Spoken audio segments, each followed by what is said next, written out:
The entire Aurora Airline system collapsed in just 7 minutes. Every screen across Seattle-Tacoma Airport shifted from soothing blue to a harsh, flashing red, displaying the same cold message: payment declined, transaction frozen. The speakers continued announcing boarding calls, calm and routine, but beneath that familiar noise, a storm was crawling through every check-in counter, every boarding gate, every aircraft waiting for takeoff. Aurora's card scanners failed. The booking system locked up. Ground staff exchanged panicked glances, all realizing at the same moment that they were standing at the epicenter of an invisible detonation. Inside the business lounge, 58-year-old CEO Mark Henderson stood frozen before his laptop. A new email had appeared, short, blunt, and impossible to ignore. It was from Summit United Bank Aurora's primary financial backer. Due to serious ethical concerns and potential legal risks, Summit United is temporarily freezing all credit lines and pending disbursements for Aurora Airlines, effective immediately. Mark read it once, then again. Refreshed the screen. Still the same words. He did not hear the purser reporting that the company cards were being declined. He did not hear the operations department calling repeatedly through the coordination hotline. The only sound he could hear was his own heartbeat pounding like a hammer against his temples.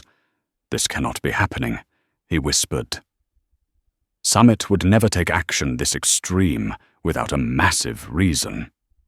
To freeze the entire credit structure of the third largest airline in the country, someone had pulled the trigger, and the name signed at the bottom of the email was the bullet: Ariana Cole, CEO of Nexus Logic, premier client of Summit United Bank. In that moment, one image rose sharply in Mark's mind: the face of the black woman his crew had dragged off a flight just 2 days earlier. She had stood in the aisle back, straight eyes, steady, pinned between 2 security officers, as if she were a threat. Mark had seen the internal report skimmed the name A. Cole like it was a trivial detail in a minor incident. He had thought another PR mess. Legal will handle it. He had assumed she was just another black passenger Aurora could pacify with a short apology and a discount voucher. He had been wrong, deeply wrong. Across the terminal, questions burst out at once. Why isn't my flight boarding? Is this delayed already? Why does the app say my payment is unverified? Ticket agents hammered their keyboards helplessly, the system spinning endlessly as if mocking them. A young agent held her phone to her ear, her voice shaking. "I cannot print boarding passes. Every Aurora booking says payment issue." On the top floor of Aurora headquarters, the flight operations room, normally a wall of calm, glowing data, was turning colors. Routes from Seattle to Chicago, New York, Los Angeles shifted from green, meaning on time, to yellow, meaning delayed, then red, meaning cancelled. A young supervisor. Jack swallowed hard. "Boss, look at this. The entire network is locked. Not just the cards, even our fuel escrow accounts are showing unavailable. This blow was not aimed at a single flight. It was strangling the entire airline." Mark snapped his laptop shut, his hands suddenly looking 10 years older. He understood the language of finance better than anyone. A $150 million loan for their fleet expansion was now suspended. Daily operating funds were cut off, and worst of all, Summit had written the words ethical concerns. What did that mean?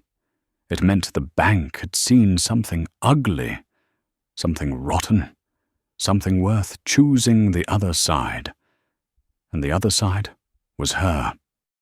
At the same time, in a quiet lounge in San Francisco, Ariana Cole placed her phone gently on the table. The screen showed her sent message An email from Monica Ruiz, Nexus Logic's chief legal officer, containing everything aircraft camera footage, the testimony of Dr. Amanda Blake Aurora's internal files and data on similar past incidents. Ariana did not smile. She did not feel triumphant. What she felt was heavier, deeper, like the weight of pulling a trigger, knowing the bullet would rip through an entire system, not just a single person. In her memory, the moment she was dragged from seat 1A remained vivid, the security officer's hand squeezing her arm, her laptop hitting the cabin door, the eager eyes of passengers secretly recording, and deep in her throat burned a single question. Why am I not allowed to sit here like everyone else? Was it because she was a woman? Because she was a black, because in their eyes, someone like her could never truly belong in first class. They had no idea who she was.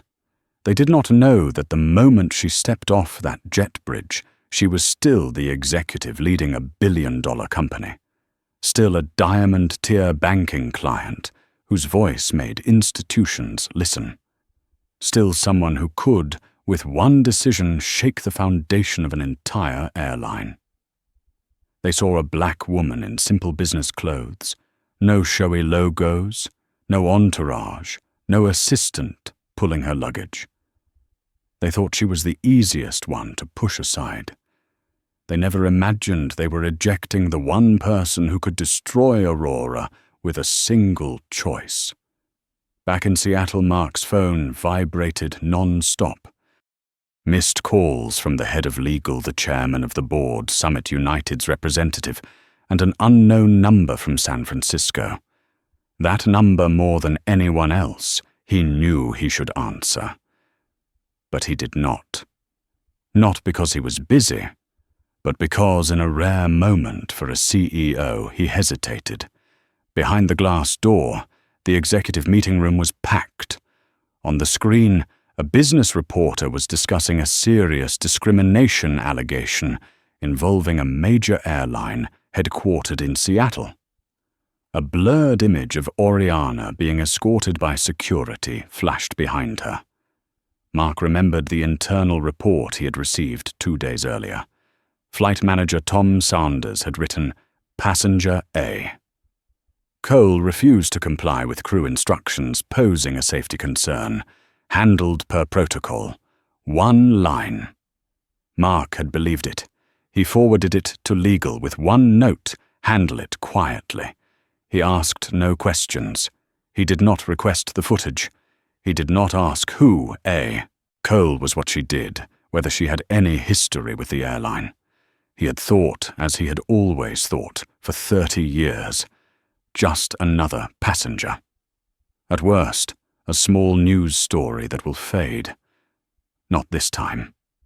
If you are watching this story, ask yourself, if one day you stood at an aircraft door, being dragged out in front of dozens of strangers because you did not look like someone who belonged in first class, what would you do? Would you stay silent, telling yourself to let it go because you had work to do? Or would you stand up and fight?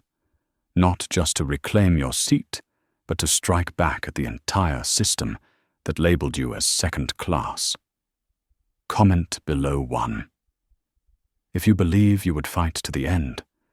2, if you believe you would stay silent to protect your safety and your career. And if you have ever witnessed or experienced injustice as tap, like not for the algorithm but to say, I see it. I remember. I do not consider it a small thing.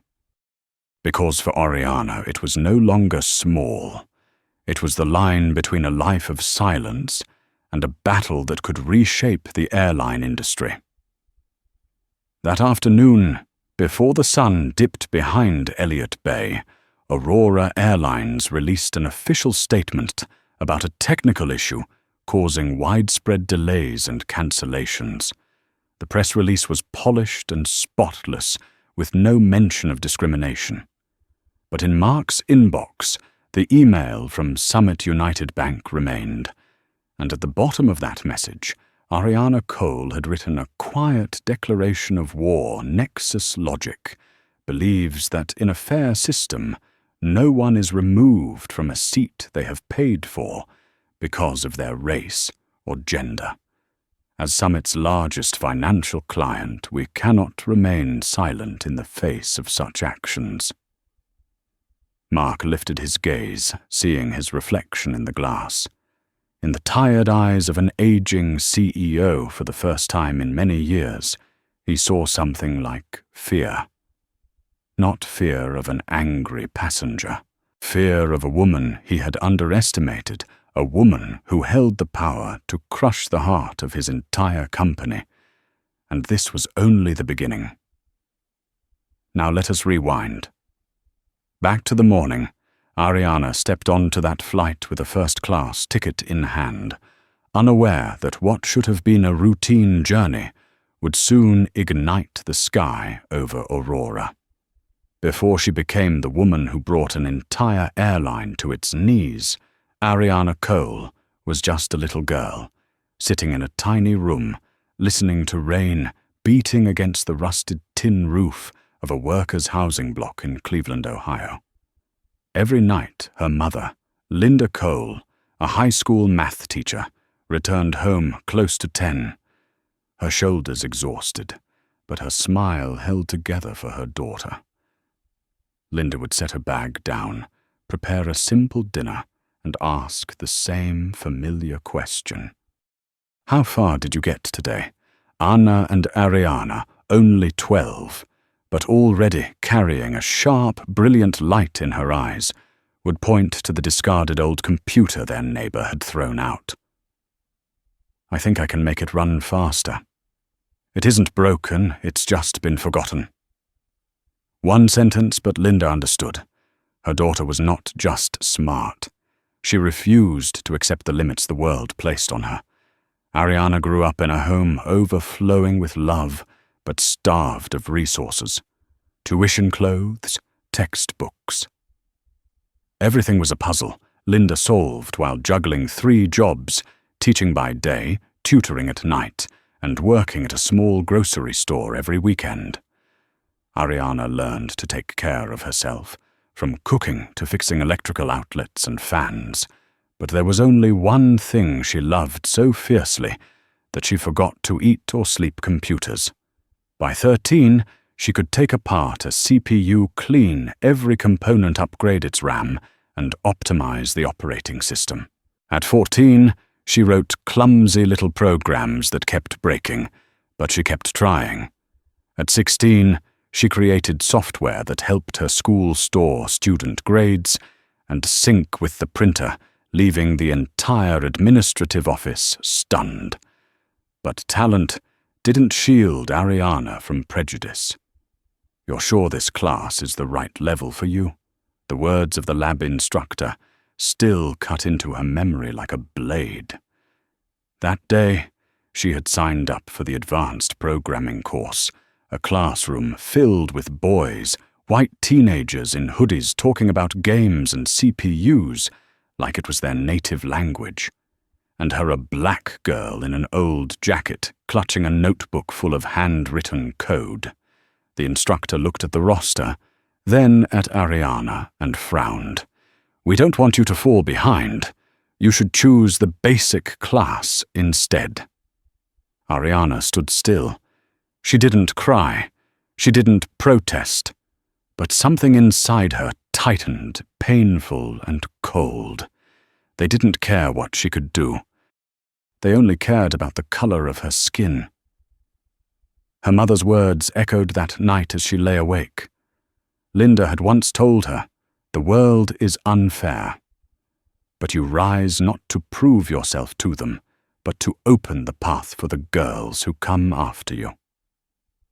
The next day, Ariana returned to the advanced class, and on the first exam she scored a perfect mark, something no one else, not even the instructor, achieved. The looks in the room changed, but Ariana never forgot the first look. By senior year, Ariana applied to Stanford, a school she once believed only rich kids could enter. The acceptance letter and full scholarship arrived on a light, snowy afternoon. Linda wrapped her daughter in her arms and cried like a child. "You did it. You really did it." Ariana left Cleveland carrying her mother's dreams and the invisible scars left by years of discrimination. But Stanford, with all its prestige, was not much different. At her first career fair, Ariana stood among towering booths of tech giants, her resume flawless and polished through months of late-night study. Her heart sank as she watched recruiters beam at the white male students ahead of her, shaking their hands and accepting their resumes like welcoming future engineers. But when it was Ariana's turn, the smiles faded. The recruiters glanced down at her name tag to check whether she was standing in the wrong place. One whispered, just loud enough for her to hear, "We are looking for candidates with the right background." Background. She had written software since she was 13, built systems from nothing, earned a full scholarship in Stanford's top 1%. Yet in their eyes, everything reduced to a single factor: her race. Ariana could have kept searching for acceptance from others. Instead, she created her own. At 26, in a cramped studio apartment no larger than a conference room, Ariana founded Nexus Logic with 2 part-time programmers. They worked nearly 20 hours a day. They couldn't afford an office. They had no advisors. No one believed they would survive 3 months. But they had something Ariana never lost: resilience. The first year, they sold cybersecurity software to 2 small companies. The second year, 3 major clients approached them. The third year, Nexus Logic secured a $1 million contract with an international telecom corporation. The fourth year, a Series C investment pushed the company to a valuation of $4.1 billion. Ariana appeared on Forbes with the title, "The youngest black female CEO to lead a unicorn company." She smiled during the interview, but deep down, victory did not erase her old wounds. It only made her understand more clearly her success would always be demanded twice as much and recognized half as often. And that was why she stayed humble, never flaunting wealth or power. She carried only one lesson: people dismiss a black woman's worth easily until the day they are forced to confront the truth. On the morning when sunlight spilled over Austin 3 days before the fateful flight, Ariana stood before the glass windows on the 28th floor of Nexus Logic headquarters. She was preparing for the most important deal of her career, one that would expand her cybersecurity platform into Africa and Southeast Asia. Ethan walked in and handed her the prep file for her trip. Ariana nodded with a quiet smile. She did not know that only days later, that very flight, that moment, she stepped into the first-class cabin. That judgmental glance from a stranger in uniform would ignite a confrontation that would change not only her life, but the entire American aviation industry. And more importantly, for the first time in her life, the people who had underestimated her would finally learn who Ariana Cole truly was. The Austin sky was so clear that morning it looked like nothing in the world could go wrong. Sunlight glinted off the glass of the Nexus Logic Tower, making it shine like a technological lighthouse, a monument Ariana Cole had spent her entire youth building, with her own hands and unwavering resilience.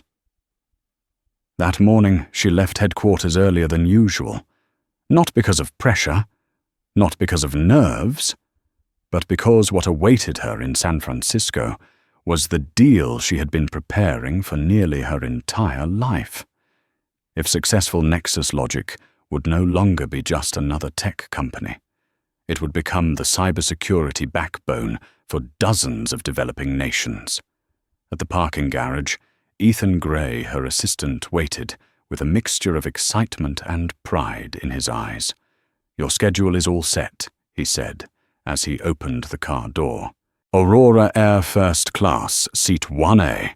Car pickup, hotel documents. Everything is prepared. No need to worry about anything." Ariana gave a small smile, rare, but enough for Ethan to know she was entering battle mode. "Thank you, Ethan. This time we have to get everything right."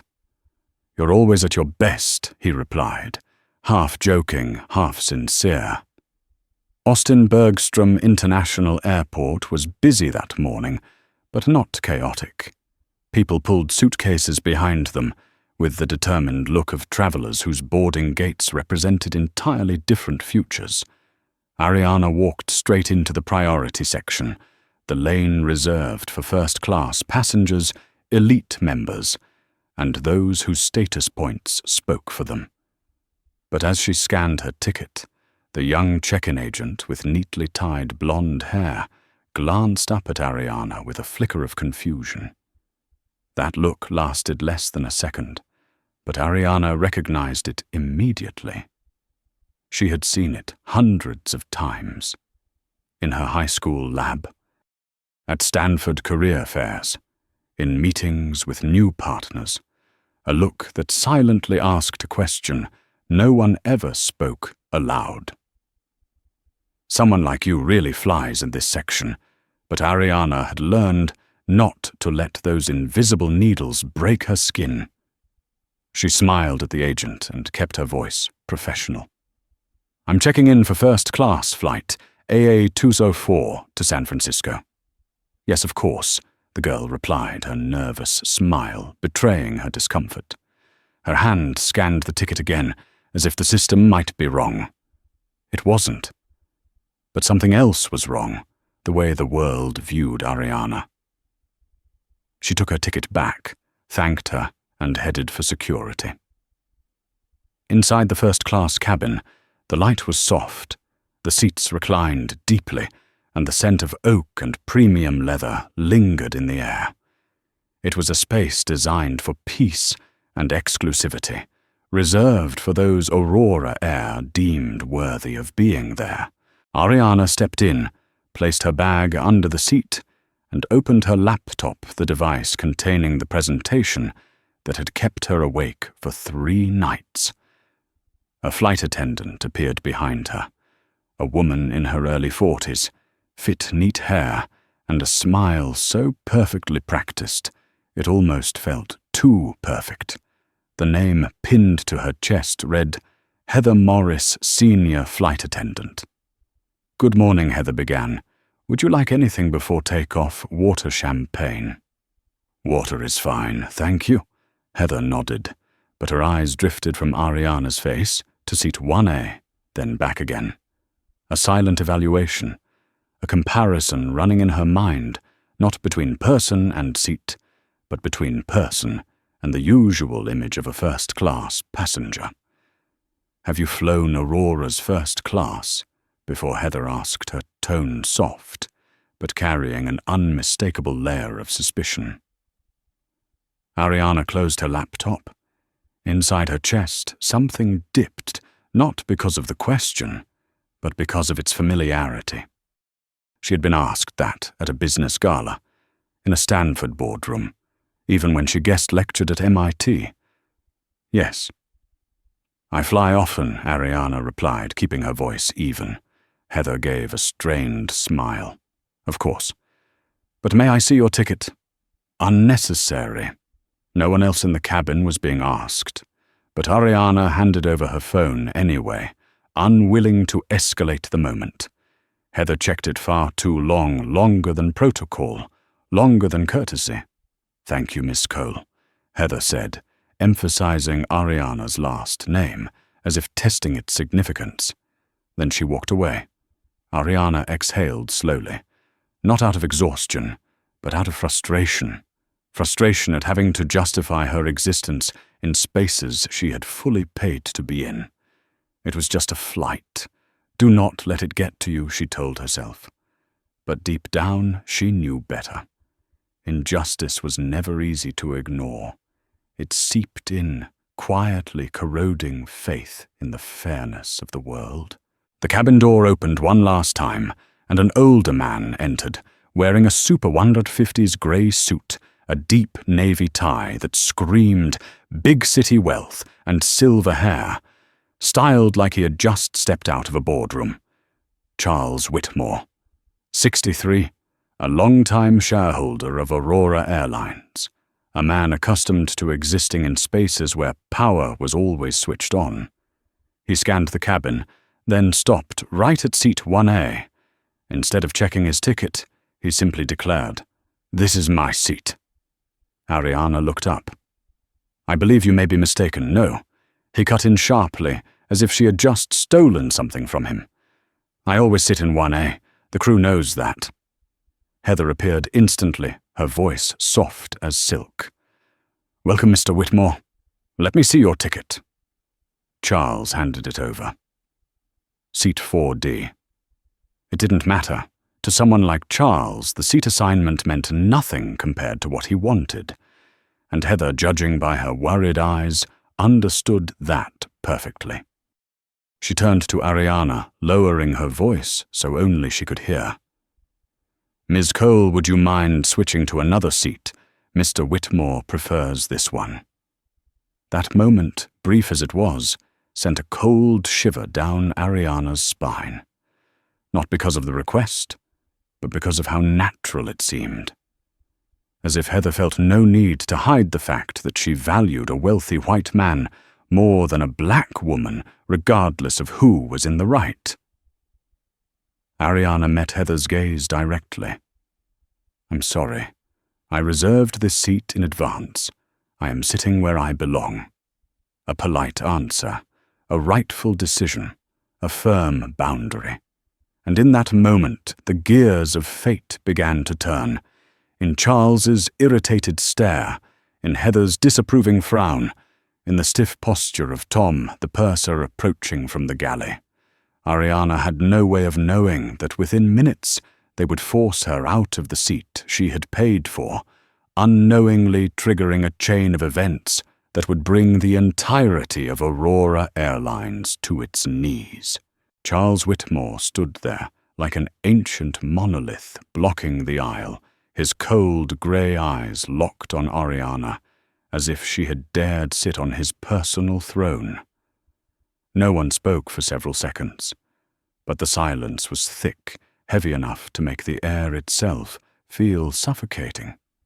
Heather Morris offered a polite smile, though it was aimed only at Charles, not at Ariana.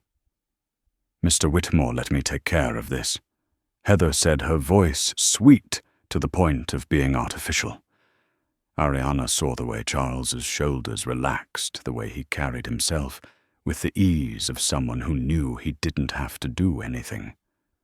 Aurora Airlines had considered him a special client for years, and he was used to a world that bent itself around him. Heather turned back, lowering her voice, so only Ariana could hear.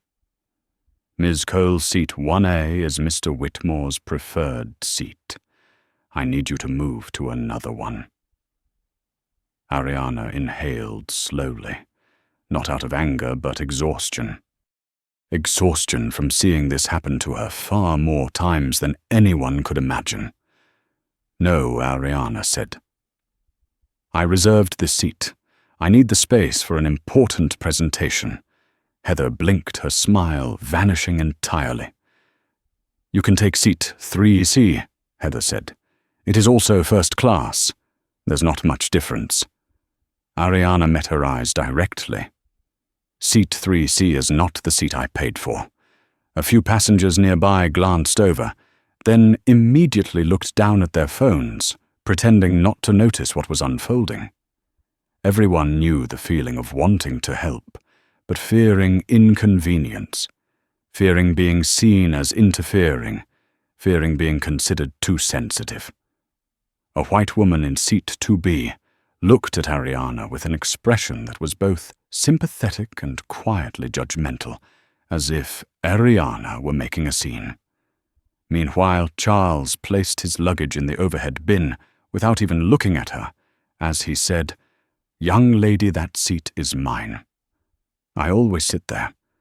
Ariana lifted her chin steady.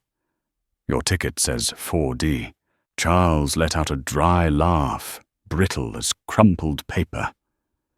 "There are people who will never understand that certain seats are meant for those who deserve them.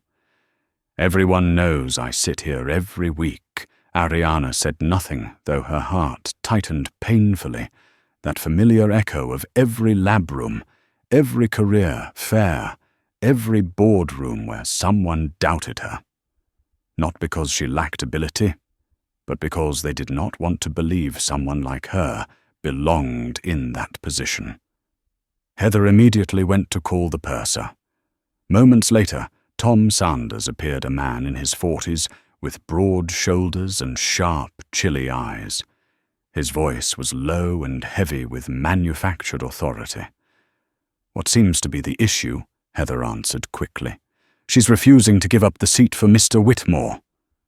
Tom looked at Ariana with the kind of gaze meant to find fault, then said Miss Cole to keep this flight running smoothly. "I need you to move to another seat." Ariana raised her head. "I reserved this seat. I'm not in the wrong." Tom changed tone sharper now. "This is a request, and you should cooperate." Ariana felt the stares around her. Someone sighed. Someone looked away. Someone clicked their tongue as if she were the inconvenience. She understood exactly what was happening. No one cared who was right or wrong. They just wanted quiet. They wanted the first-class cabin to return to its old order, the order where people like Charles carried all the privilege, and people like Ariana were expected to stay in their place. But Ariana did not bow. "I'm not moving. I'm not wrong. And you are prioritizing him only because he is—" Tom cut her off, his voice icy. "You are becoming uncooperative. I do not want to call security." Heather's eyes brightened with satisfaction at his threat, as if Oriana was finally being pushed back into the position she believed Ariana belonged in. Ariana looked at them, at the purser, the senior attendant, the privileged passenger, and felt a slow, simmering anger rise. She did not yell. She did not tremble. She did not step back. "You are threatening me with security because I am sitting in the seat I paid for." Tom leaned closer, his voice dropping. "You are disrupting the flight. This is your final chance to cooperate." Charles stood behind him, arms crossed, smiling triumphantly. Ariana took a deep breath. This was a moment countless black travelers had experienced in spaces like this, a moment no one prepares you for. No textbook, no guidance. Only instinct, either endure humiliation or stand your ground. Just as Tom prepared to call security, a woman's voice rang out. "She's telling the truth. I saw her sitting here when I boarded." Every head turned. It was Dr. Amanda Blake, 41, a neurologist with a tall frame, calm features, and razor-sharp eyes. What froze the cabin was not what she said, but the fact that she dared to say it. Amanda stepped forward toward Ariana. "Mr. Whitmore arrived after her. She is not in the wrong. The crew needs to follow protocol, not a VIP's preference." Heather's expression tightened. "Ma'am, please return to your seat." Amanda did not move. "No, I will be a witness if necessary." Tom paused, clearly not expecting a passenger to intervene. But instead of checking right from wrong, he chose the path he always took. "Dr. Blake, this is an internal matter. Please sit down." Amanda met his gaze without flinching.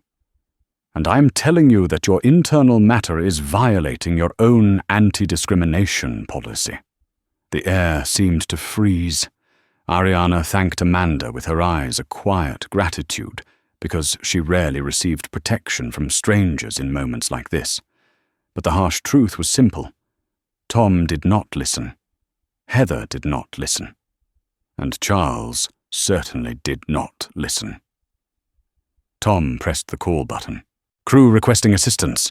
Passenger refusing to comply. Ariana felt her heart jolt painfully. Not from fear, from the familiar sting of injustice. In first class, no one had to say she's black. Their actions already had. 2 minutes later, 2 security officers stepped into the cabin, eyes blank in the way of people who saw themselves only as following orders. Who is Ariana Cole? Ariana stood. I am. Tom pointed directly at her, as if pointing to an object causing trouble. This passenger is refusing crew instructions. Please remove her from the aircraft. Ariana froze for a beat, not out of fear, but at the sheer audacity of the lie. She spoke clearly, every word sharp. I did nothing wrong. I am sitting in the seat I paid for.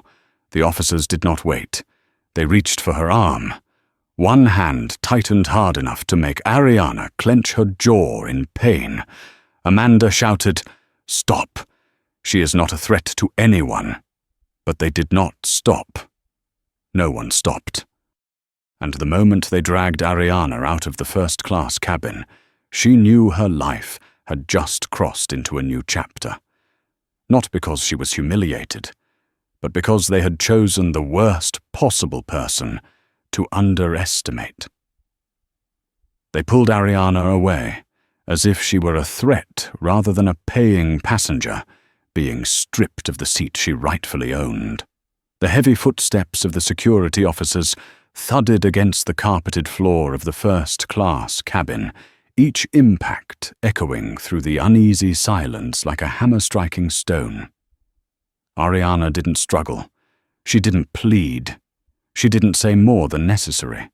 That calmness in a moment, cut so deeply into her dignity, made a few passengers shift uncomfortably, as if they were witnessing something far beyond their understanding.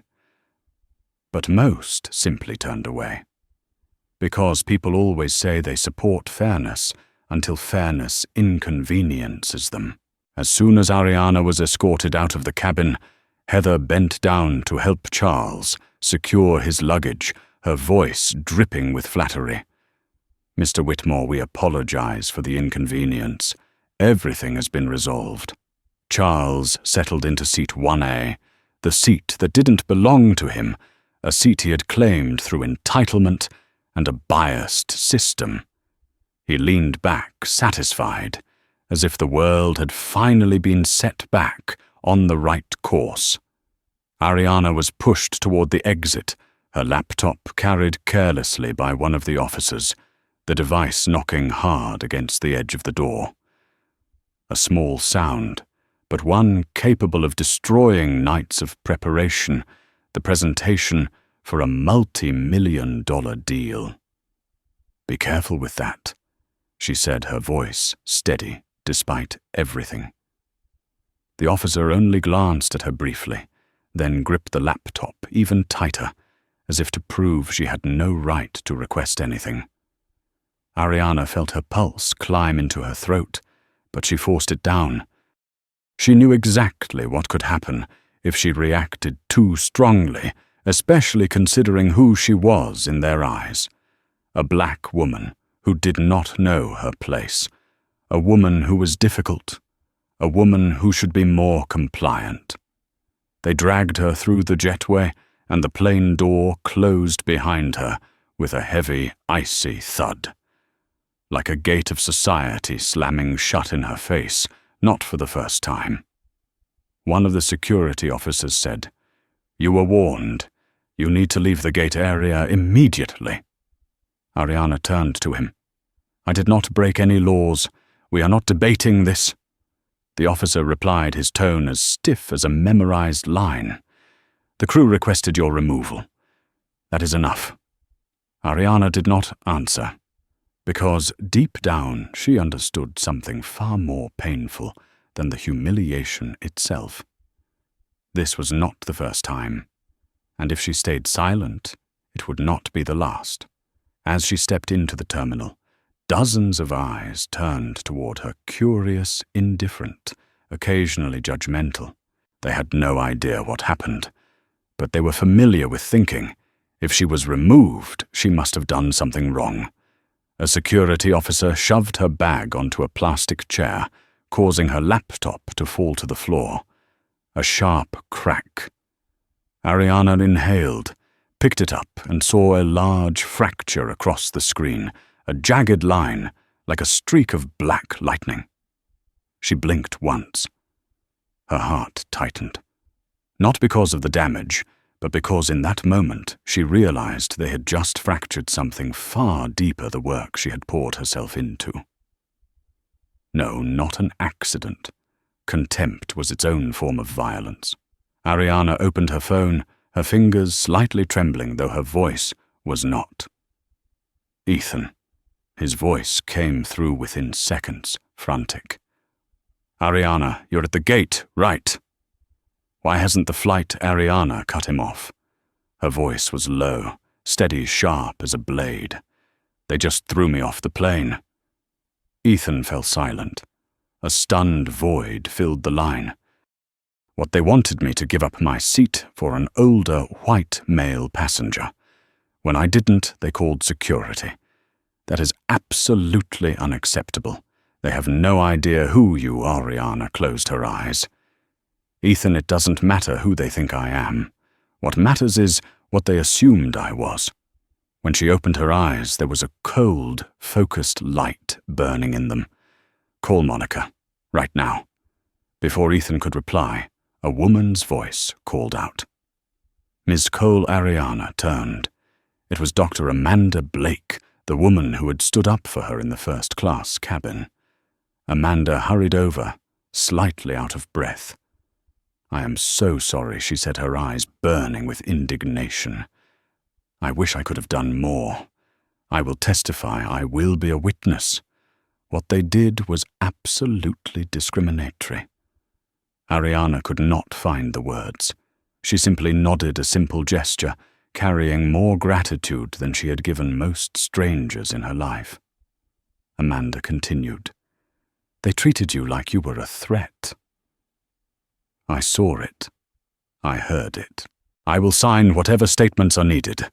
This cannot be allowed to slide. Ariana was not someone easily moved, yet in that moment a warmth pressed against her chest. Not weakness. Hope. Rarely in her life had anyone stood by her during moments of injustice.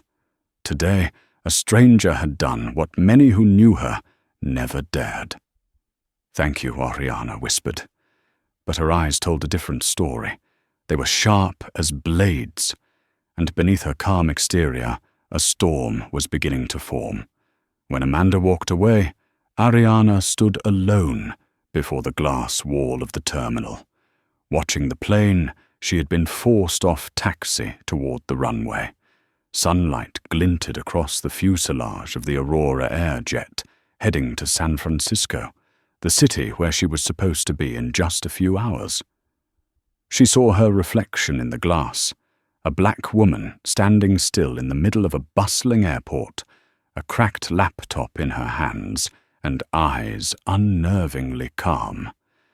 But everyone knows calm never means surrender.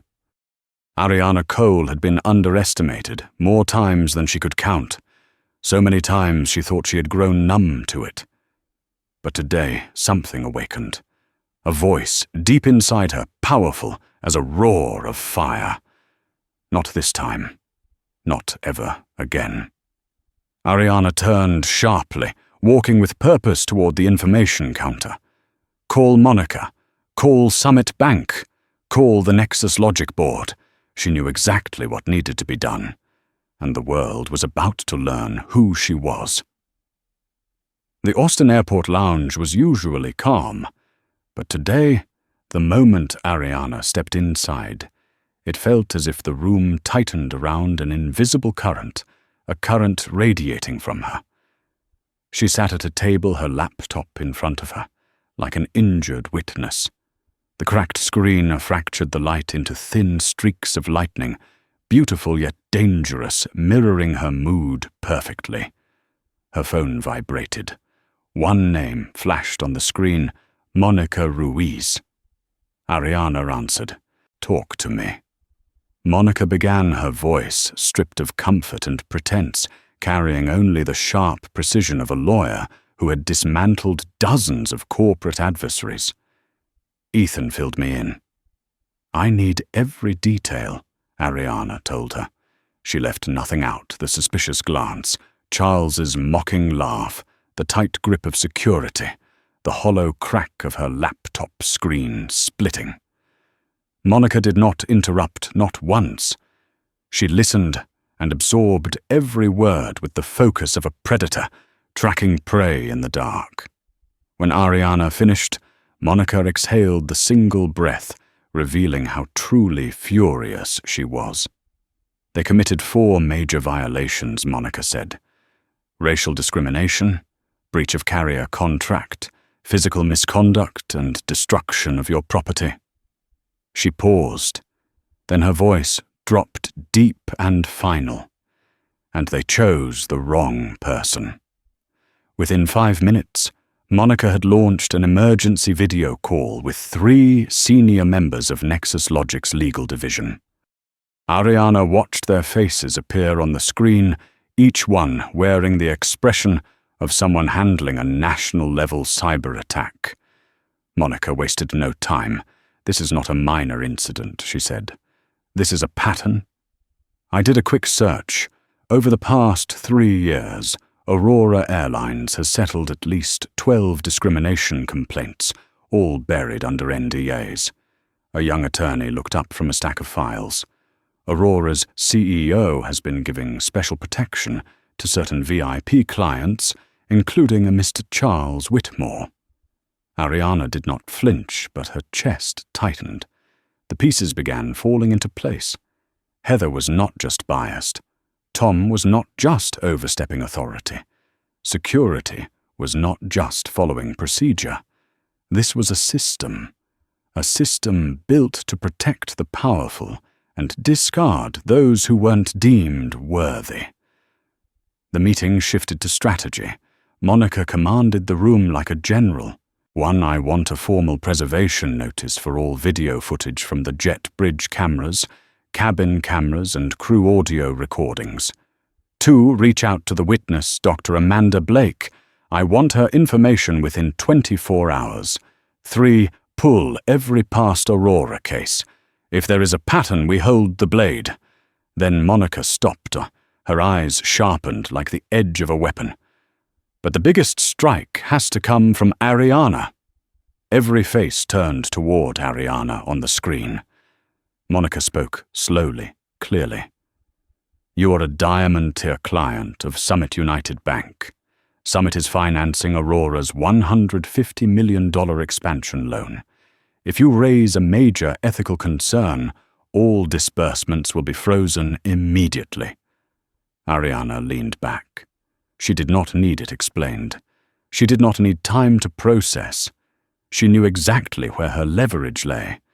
She had simply never wanted to use it this way. Ethan spoke softly, cautious. "Ariana, if you do this, Aurora will be paralyzed within 24 hours. It could create a real crisis."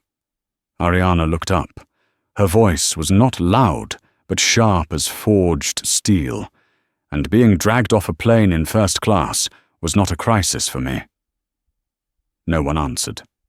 Because no answer was needed. 15 minutes later, Monica sent the first formal notice to Summit United Bank, including the evidence, and an official request for an ethics investigation into Aurora Airlines. 30 minutes after that, an unusually fast reply arrived. "Your company's standing grants sufficient grounds to request a reassessment of the partner. Summit will suspend all Aurora Airlines disbursements until the matter is resolved." Ethan stared at Ariana, wide-eyed. They actually did it.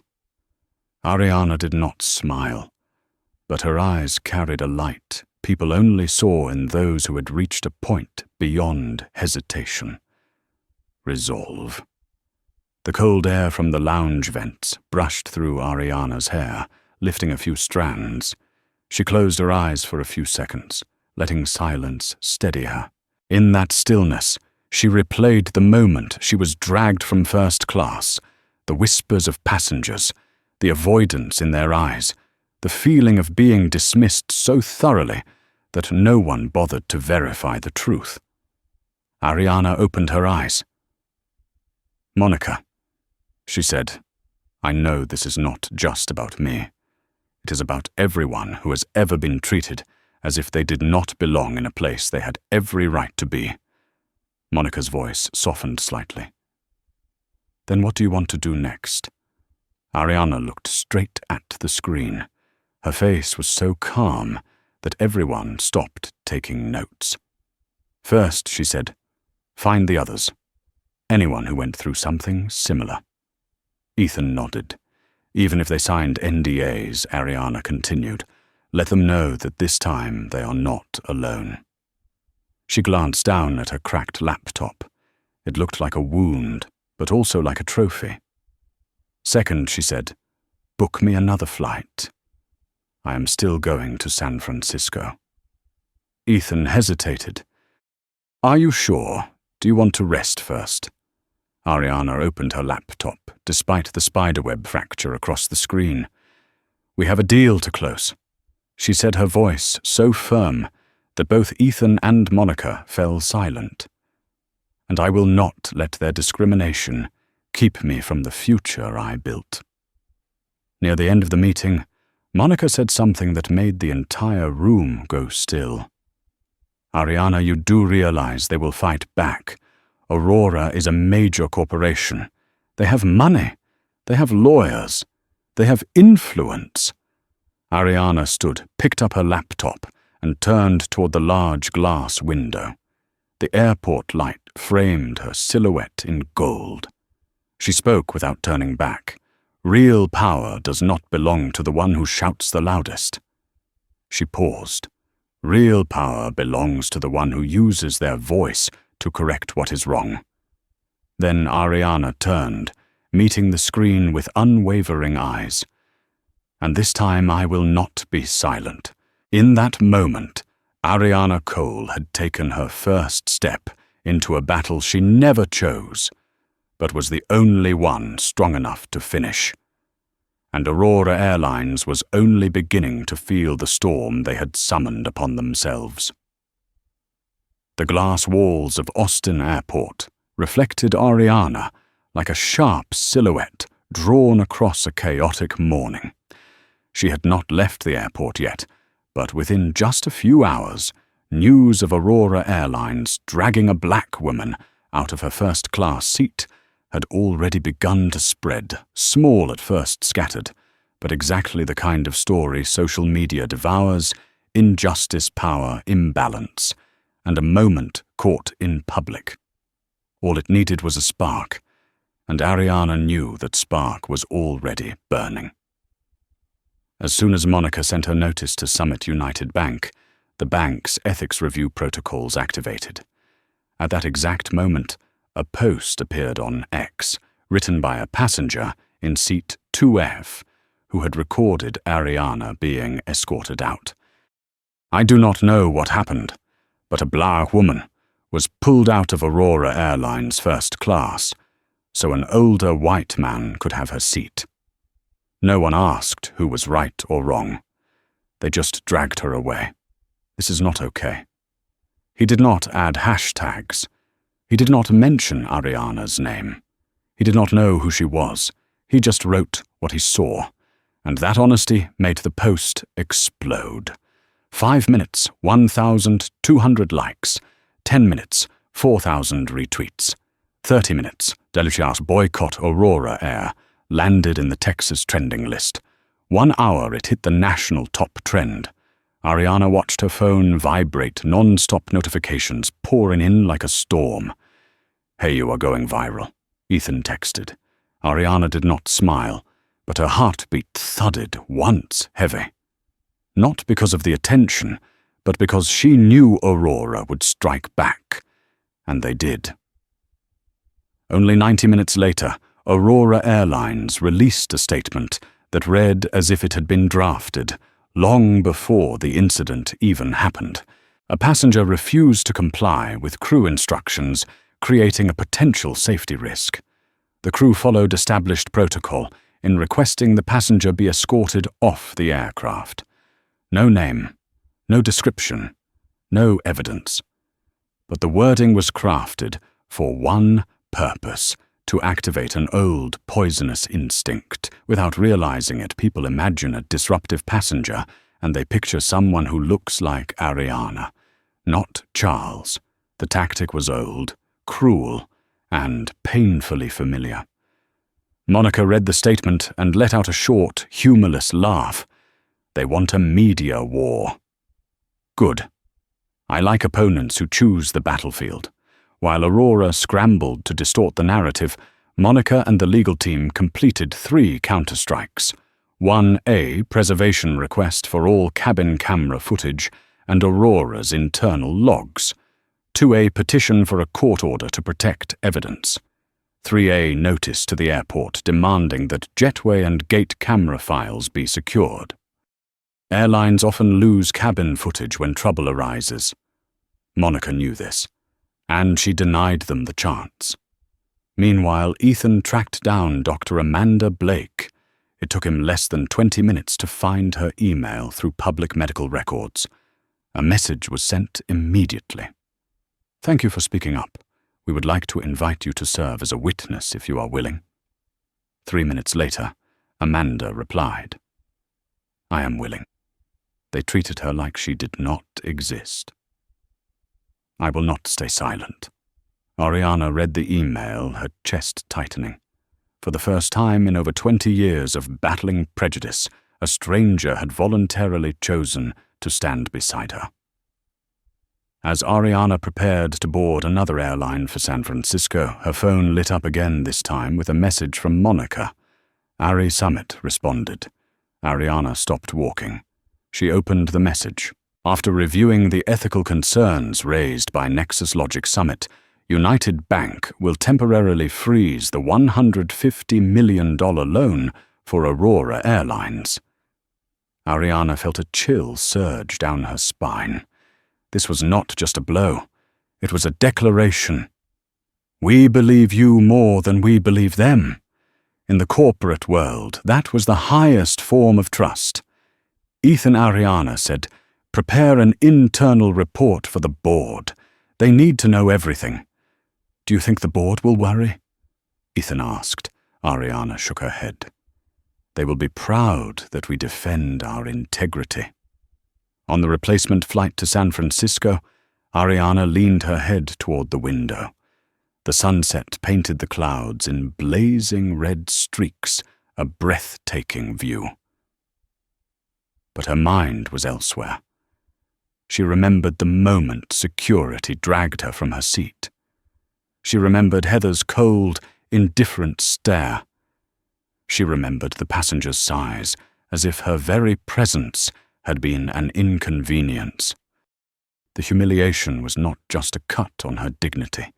It was the culmination of hundreds of tiny cuts throughout her life, each one small, each one survivable, but together, forming a weight like a stone. And finally today was the day that stone cracked. Ariana whispered to herself a vow. This time I will not walk softly. When she landed in San Francisco, her phone buzzed relentlessly. A message from Ethan. "Ari, you are on the news." A message from Monica. "Aurora is taking heavy media damage." The original post just hit 800,000 likes. A message from the CEO of a partner company. "If you need support, Nexus Logic has allies." Ariana stood in the crowded SFO terminal. but it felt like the world was shifting under her feet, faster, louder, more violently than ever. Then Ethan sent one more message. Aurora Air is trying to identify you for a counterattack. Brace yourself. Ariana lifted her head. In her eyes was a light Ethan had never seen so clearly in all the years he worked beside her. Not fear, not anxiety, but the awareness of true power. Ethan, she replied, let them look. One breath, one heartbeat, one choice, because by the time they learn who I am, it will already be too late. San Francisco greeted Ariana with a thin veil of fog, flashing LED signs and intercom announcements, echoing like the heartbeat of a city that never sleeps. But she had no time to absorb any of it. Her phone vibrated non-stop, as if the entire world was knocking at her door at once. Monica called just as Ariana stepped into a taxi. Brace yourself, Monica said immediately. Aurora has struck back. Ariana did not sound surprised. In fact, she was calm enough to ask, did they go dirty or very dirty? Monica let out a cold laugh. Very dirty. 1. The unilateral media attack the reversed accusation. Aurora Airlines released a second press statement, longer, more detailed, and entirely fabricated. Passenger AC female engaged in disruptive behavior raised her voice at crew members and refused to comply with safety instructions. The crew had no choice but to escort the passenger off the aircraft to ensure the safety of others. They painted Ariana as someone who could not control herself. They knew the public was more likely to believe such narratives when the subject was a black woman. They knew how to use language to evoke the image of a troublemaker, and they avoided using her full name, referring to her only as AC, under the guise of protecting her privacy, when all they wanted was to spread insinuation without taking legal responsibility. Aurora did not need to say anything directly. The public would imagine the rest on their own. A cowardly tactic, but an effective one. 2. The online harassment, the dark threats. Not long after Ariana began receiving spam messages, then emails, then anonymous comments. Each sentence felt like a blade. You must have done something to get thrown off. First class is not for people like you. Stop playing the victim. We know where you live in Austin. That last line made Ariana freeze. We know where you live in Austin. Her whole body went cold. Not because she feared for herself, but because she thought of the one person she loved more than anything. Her mother Linda, who was probably teaching an evening class at that moment, unaware that shadows were gathering around her daughter. Ariana immediately called Raymond Washington, a former FBI agent, and Nexus Logic's head of security. His voice was low and firm. I am already tracking the accounts, sending threats. I am deploying protection for you and your mother tonight. Ariana exhaled a heavy breath that even the taxi driver noticed in the rearview mirror. Thank you, Raymond. This is not about thanks, he said. It is my responsibility. 3. Corporate isolation partners pulling away. That evening when Ariana reached her hotel, Ethan called urgently. Ari, we have a situation. Some Nexus Logic partners are postponing their meetings. 3 major companies want to reassess the potential media risk before signing contracts. Ariana closed her eyes. Not because she was shocked, but because it hurt. She had known this was coming. Every black woman who dared to stand up paid a price. Sometimes it was their job, sometimes their reputation, sometimes their safety, and sometimes, as now, it was the company they had poured their soul into building. Ethan Ariana said quietly, let them postpone.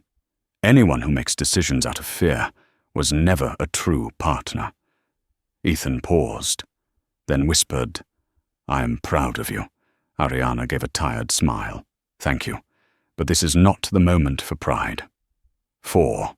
The fracture within even strength has breaking points. Past midnight, Ariana sat alone in her hotel room. No laptop, no email, no attempt to act strong. Just the bare truth. She was exhausted. Deeply exhausted. The room was dim city lights filtering through the window in a faint gold glow. Ariana looked at her hands. Her fingers trembled slightly, something she had been hiding all day. She had been dragged off a plane, humiliated in front of strangers, attacked online, threatened, isolated, misjudged, and her pain as a woman of color had been weaponized for entertainment.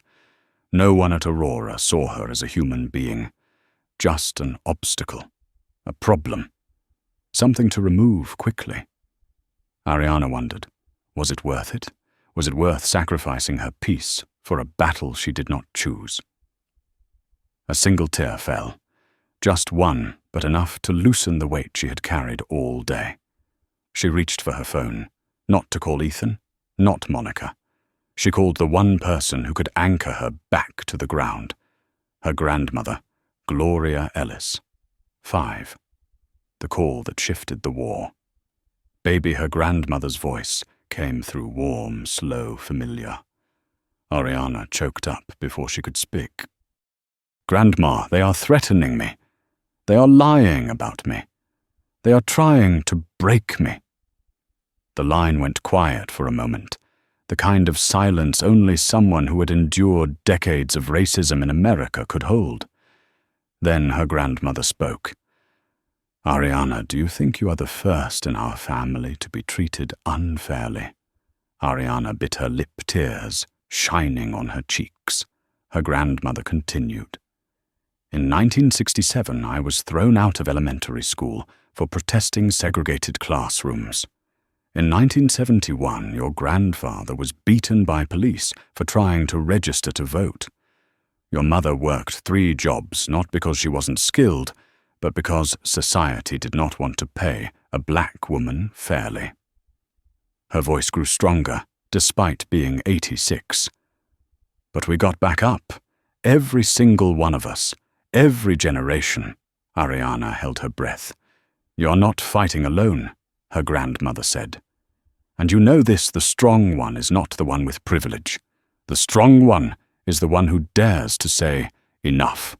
Ariana whispered, "I am just afraid things will get worse." Her grandmother chuckled softly. "Child, sometimes things must get worse so they can finally get better." In that moment, Ariana's heavy heart seemed to pause, then beat with new force. She wiped her tears, her voice turning solid as stone. "I understand, Grandma." 6. Final note, the warrior reborn. After the call, Ariana sat on the edge of the bed, her back straight, her gaze no longer clouded. She was no longer trembling, no longer doubting, no longer afraid. Instead, she felt a different version of herself, rising stronger, bolder, unshakable. Her phone lit up. A message from Monica. "Civil rights groups are reaching out. They want to join us." A message from Ethan. "Ari, the narrative is shifting. You need to see this." He added a link, "Aurora Airlines under fire for discrimination claims." Ariana set the phone down. She knew. Tomorrow Aurora would face something they never expected. Not an angry passenger. Not a single lawsuit. But a wave they had created themselves, a wave they could not stop. Ariana stood and looked at herself in the mirror. A black woman, slender hair tied in a neat bun. But the eyes staring back at her were no longer the eyes of someone humiliated on an airplane. They were the eyes of a warrior. Tomorrow, she whispered, we strike back.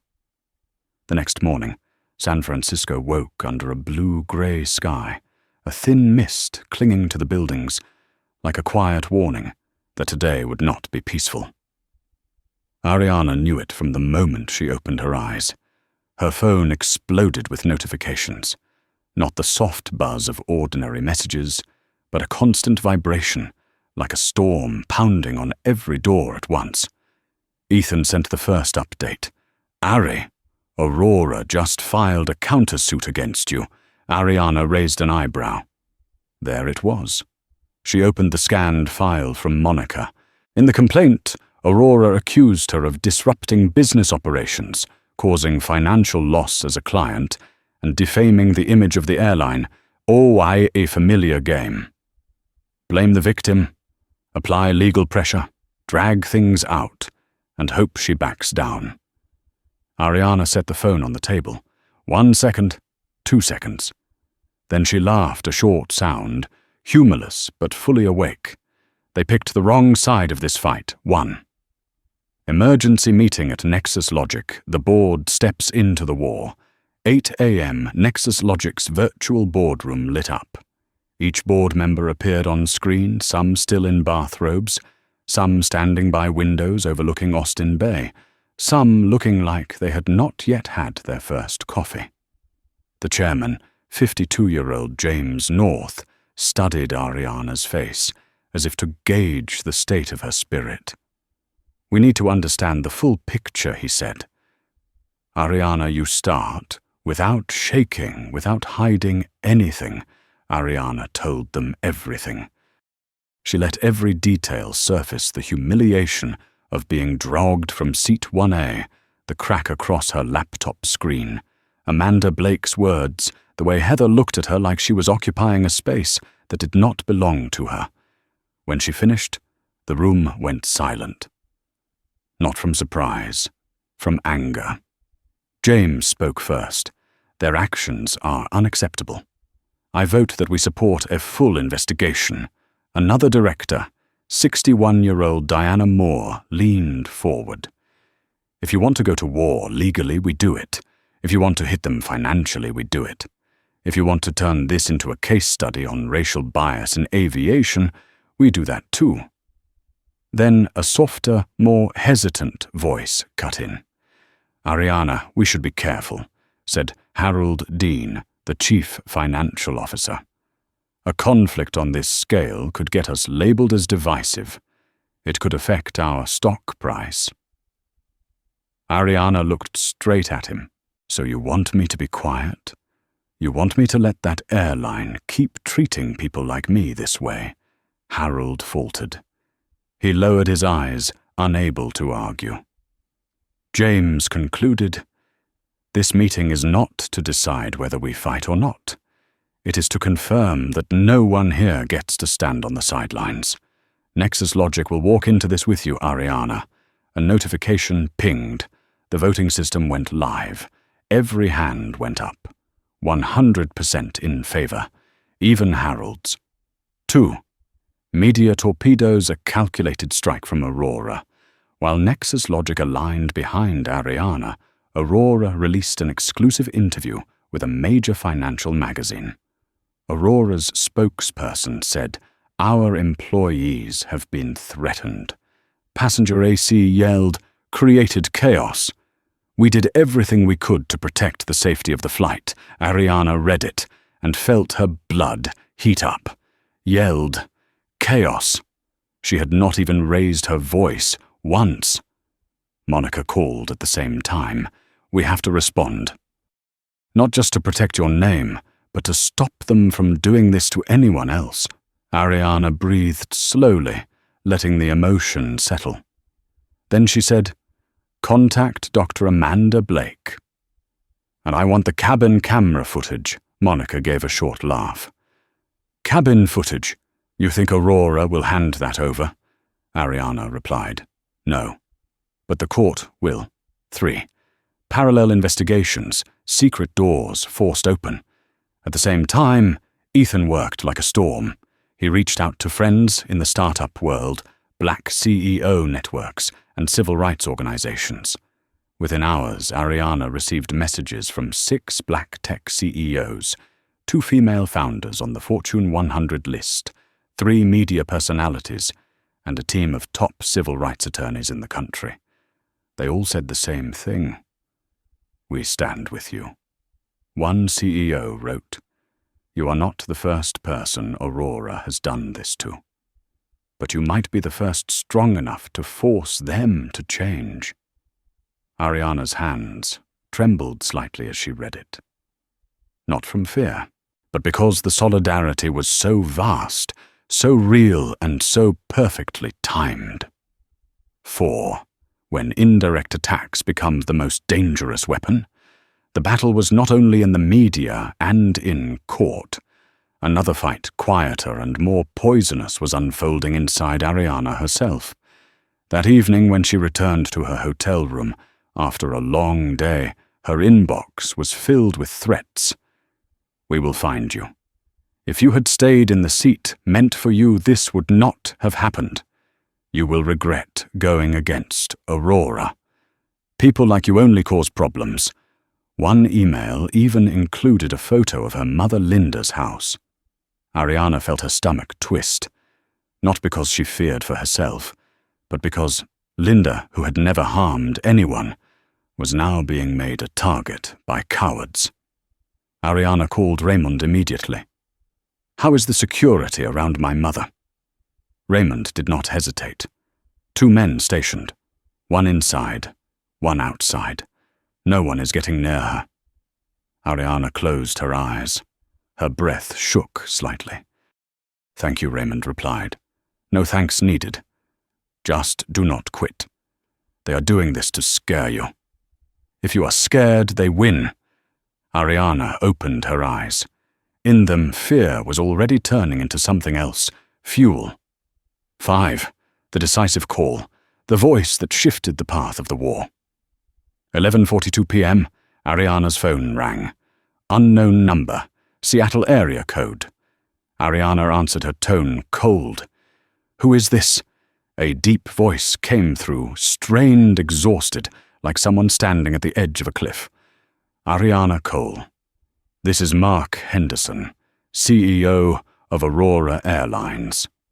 Ariana straightened. Mark continued trying to sound composed, but panic seeped into every word. "I believe there have been some misunderstandings. I would like to speak with you directly." Ariana did not respond immediately. She let the silence stretch a few extra seconds, the silence of someone who held the advantage. Then she spoke, clear and steady. "No, Mark. This is not a misunderstanding." She paused. "This is consequence." On the other end, Mark was speechless for a moment, not because he did not understand the word, but because for the first time, someone with real leverage was using it on him. Ariana ended the call with a single line. "If you want to talk, speak to my lawyers." Then she hung up. Ariana set the phone down. In the mirror, the reflection staring back at her was no longer the woman dragged out of first class. No longer the woman whose hands shook reading threats. No longer the woman worried about partners walking away. It was a leader, a symbol, a storm Aurora had no way to stop. She drew a deep breath. Tomorrow Aurora Airlines would finally understand. They had not removed a passenger. They had expelled a revolution. The next morning, San Francisco shone bright under the sun. But for Ariana, it was not a sunrise. It was Judgment Day.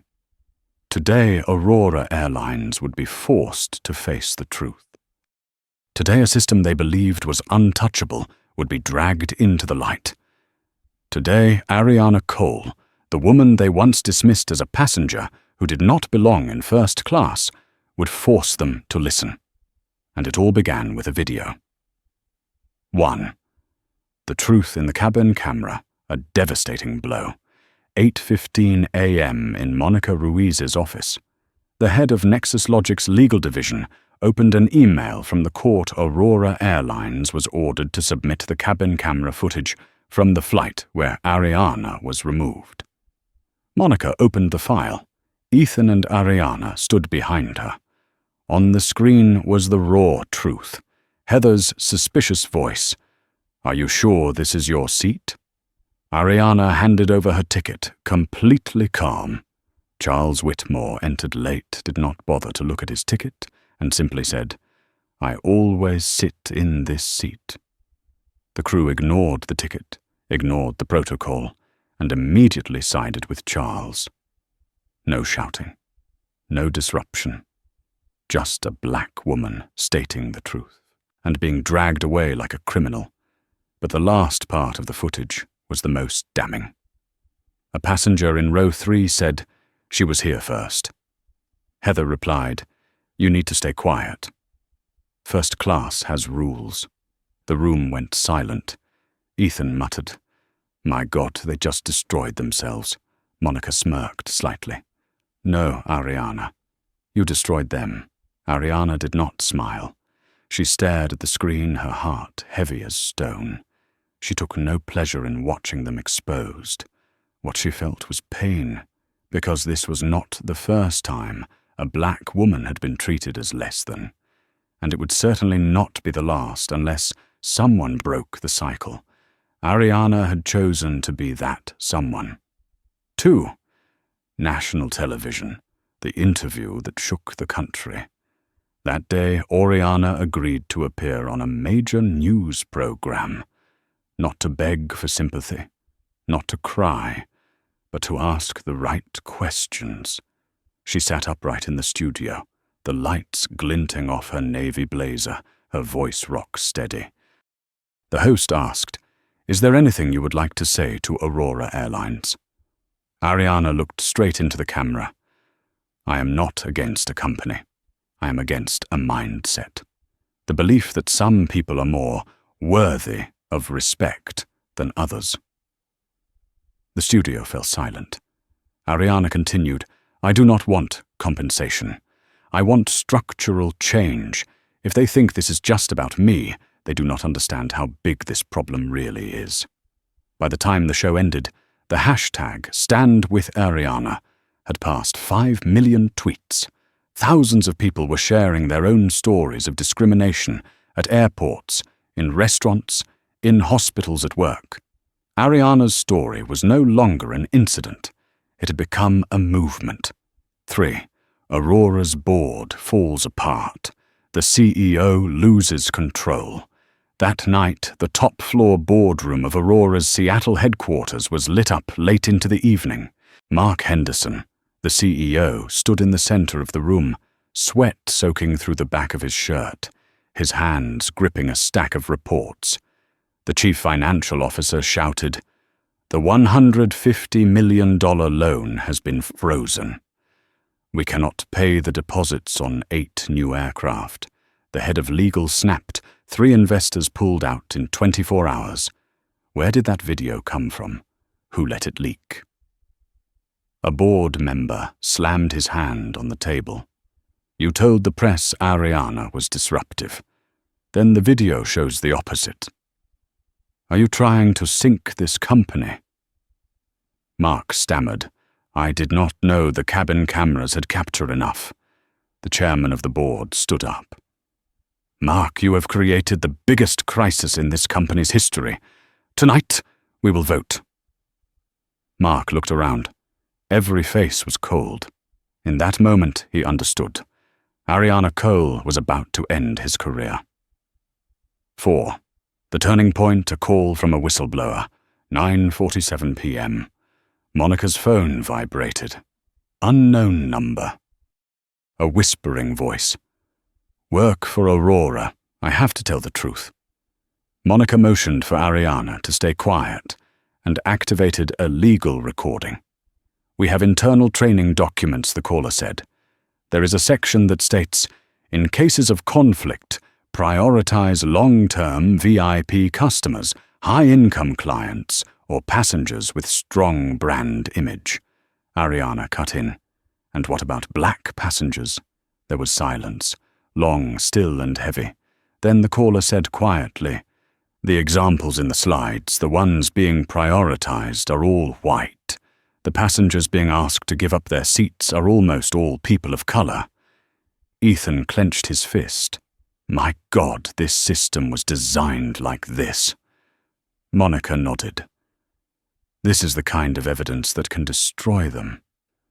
The whistleblower finished with a sentence that sent a chill down Oriana's spine. I just want you to know this. You are not the first. You are just the first strong enough to make them listen. Ariana closed her eyes, her heart tightening.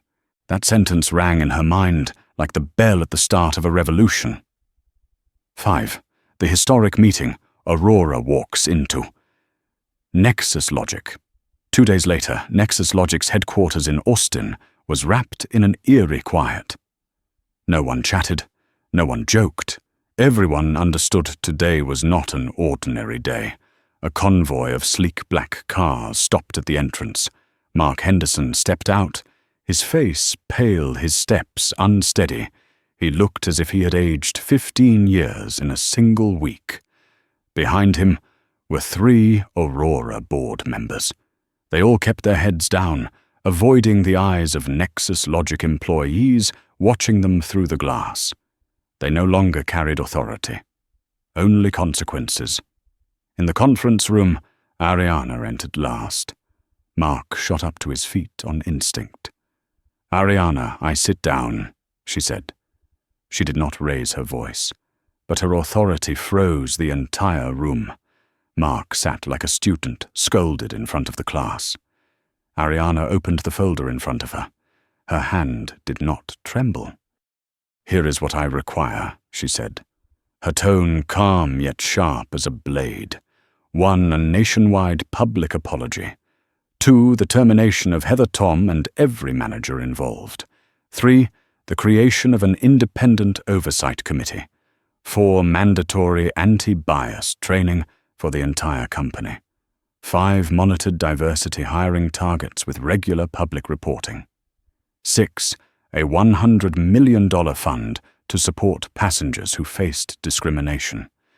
7, scholarships for black students pursuing aviation careers.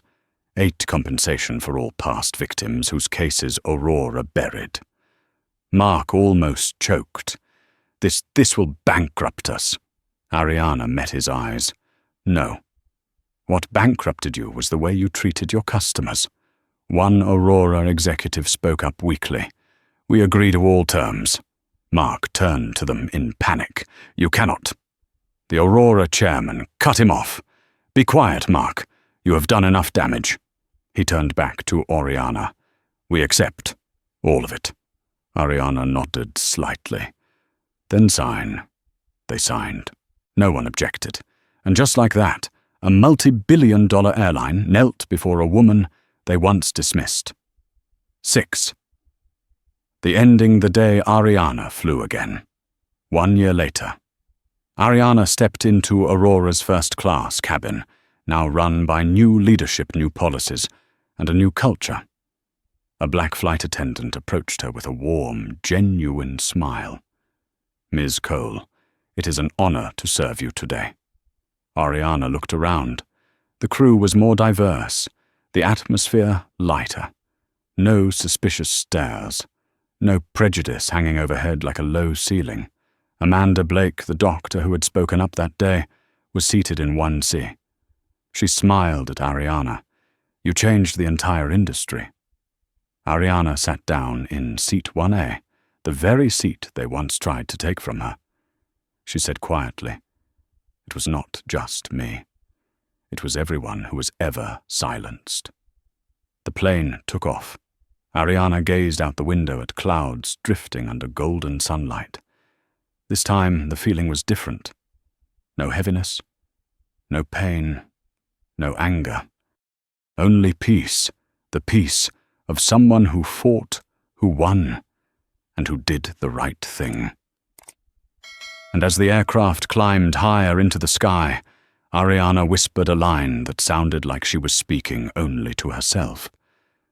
But in truth, it was for everyone following her story. This is only the beginning.